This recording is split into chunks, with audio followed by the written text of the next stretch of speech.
Kami dari kelompok 4 akan mempresentasikan mata kuliah manajemen pemasaran. Di kelompok 4 ini terdiri dari Indah Kumala Putri, Lavepian Dini Wirayuda, Cevido Tonima, dan Alicia. Di pertemuan ke-12 ini kami membahas memperkenalkan penawaran pasar baru. Membuat atau membeli produk. Perusahaan dapat menambahkan produk baru melalui akuisisi atau pengembangan. Terdapat 3 bentuk rute akuisisi. Yang pertama, membeli perusahaan lain. Yang kedua, mendapatkan hak paten dari perusahaan lain. Yang ketiga, membeli lisensi atau waralaba dari perusahaan lain. Namun, keberhasilan perusahaan tidak hanya didapatkan dari akuisisi saja, tetapi juga ada kebutuhan untuk pengembangan. Kemudian, bagaimana cara mengembangkan produk? Yang pertama, perusahaan dapat menciptakan produk baru di laboratoriumnya sendiri. Yang kedua, perusahaan dapat menandatangani kontrak dengan periset independen untuk mengembangkan produk baru tertentu atau menyediakan teknologi baru. Tantangan dalam pengembangan produk baru. Yang pertama, imperatif inovasi. Merupakan perusahaan yang sangat inovatif dan mampu mengidentifikasikan dan mengukur peluang pasar baru dengan cepat. Kemudian yang kedua, keberhasilan produk baru. Sebagian besar perusahaan ternama memfokuskan diri pada inovasi tambahan, karena memungkinkan perusahaan untuk memasuki pasar baru dengan memperbaiki produk untuk pelanggan baru juga. Menggunakan variasi produk inti untuk tetap memimpin pasar dan menciptakan solusi jangka pendek untuk seluruh masalah industri. Yang ketiga, ada kegagalan produk baru. Yang dimaksud adalah pengembangan produk baru bisa sangat beresik, mengabaikan atau salah menerjemahkan akan mengakibatkan rancangan yang buruk. Penyebab kegagalan produk baru. Pertama, kegagalan pasar atau pemasaran. Ukuran pasar, potensial kecil, tidak ada diferensiasi produk yang jelas, kemudian positioning buruk, kemudian salah memahami kebutuhan pelanggan.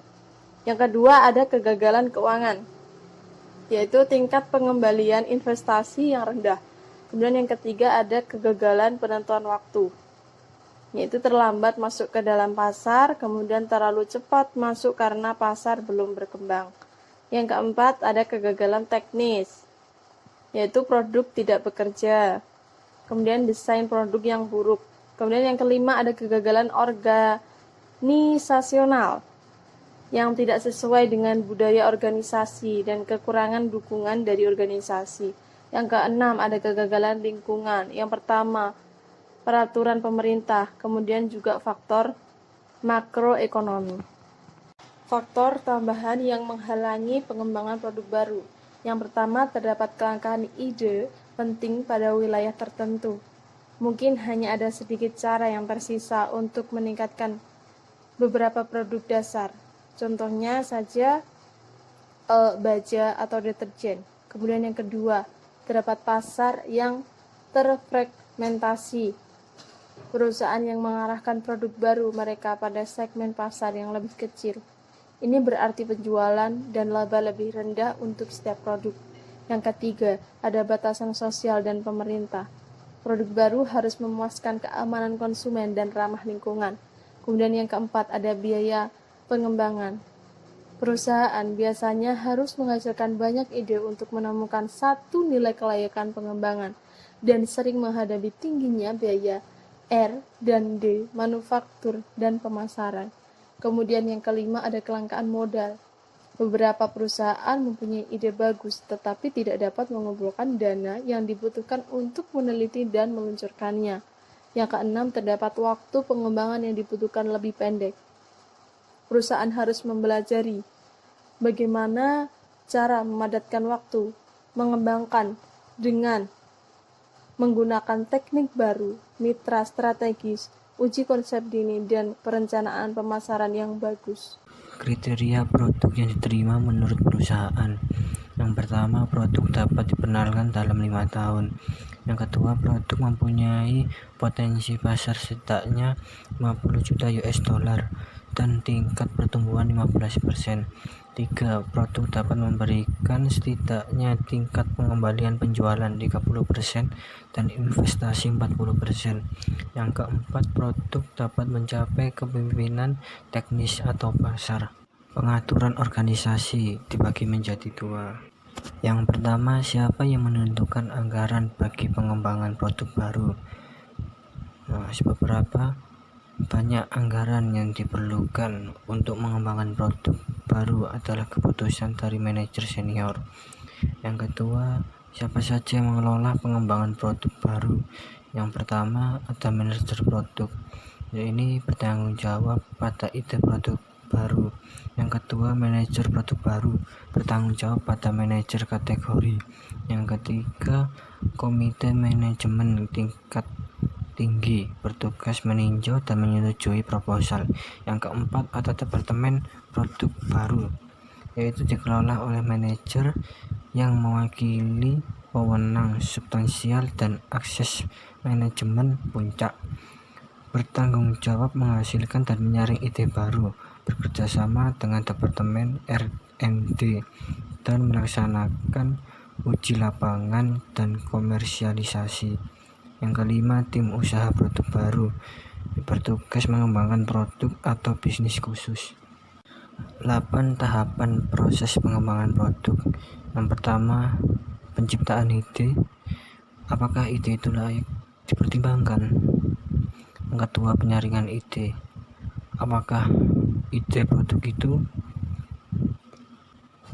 kompatibel dengan tujuan, strategi, dan sumber daya perusahaan. Yang ketiga, pengembangan konsep dan pengujian. Apakah kita dapat menemukan konsep bagus yang akan dicoba oleh konsumen? Yang keempat, pengembangan strategi pemasaran.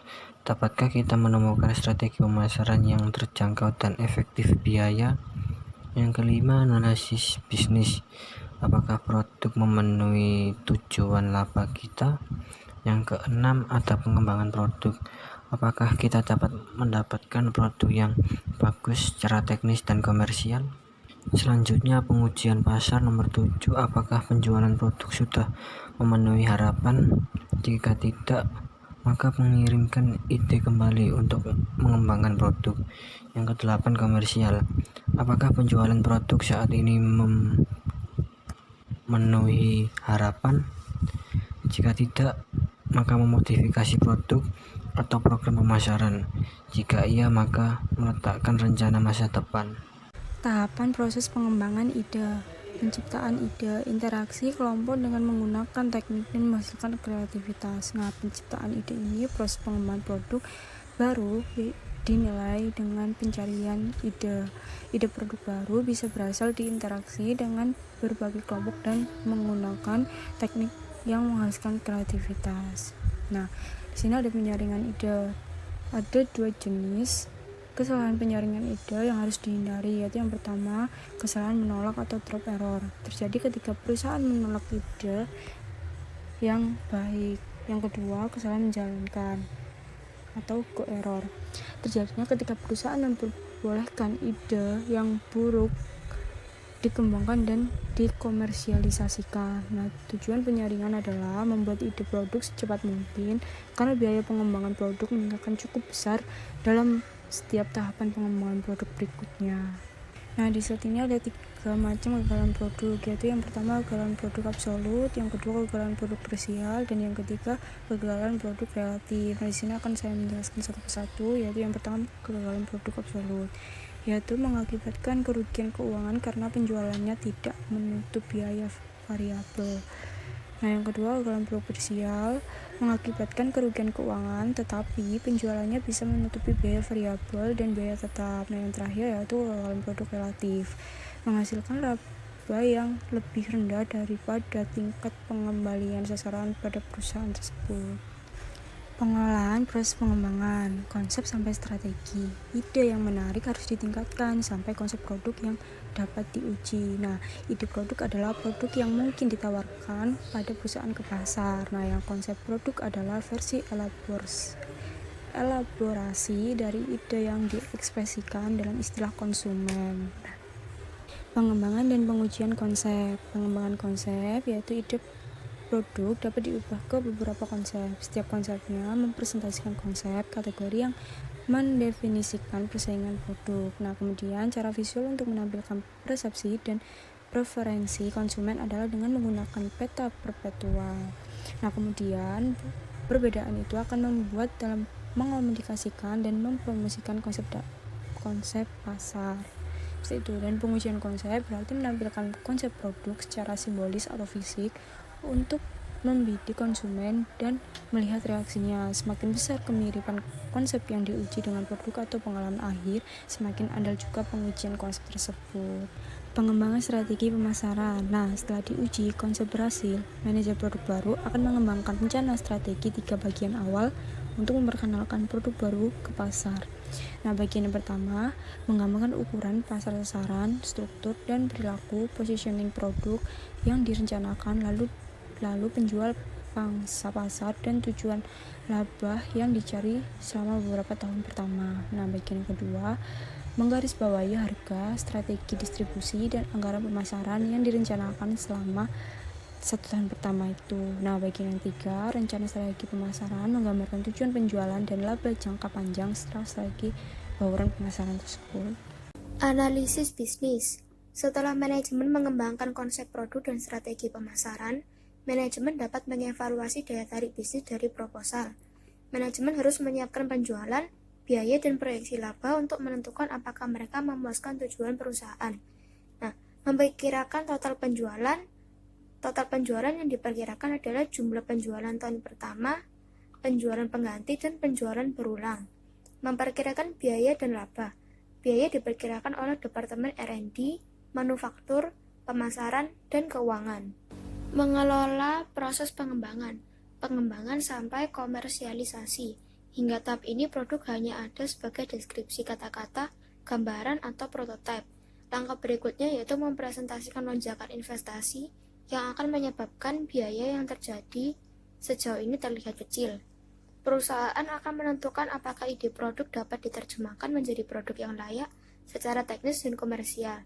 Jika tidak, maka biaya proyek terakumulasi hilang, kecuali untuk semua informasi lisan yang didapatkan dalam proses. Proses adopsi konsumen adalah proses yang di dalamnya pelanggan belajar tentang produk baru, mencobanya, dan mengadopsi atau menolak produk tersebut. Ada 5 tahap dalam proses adopsi.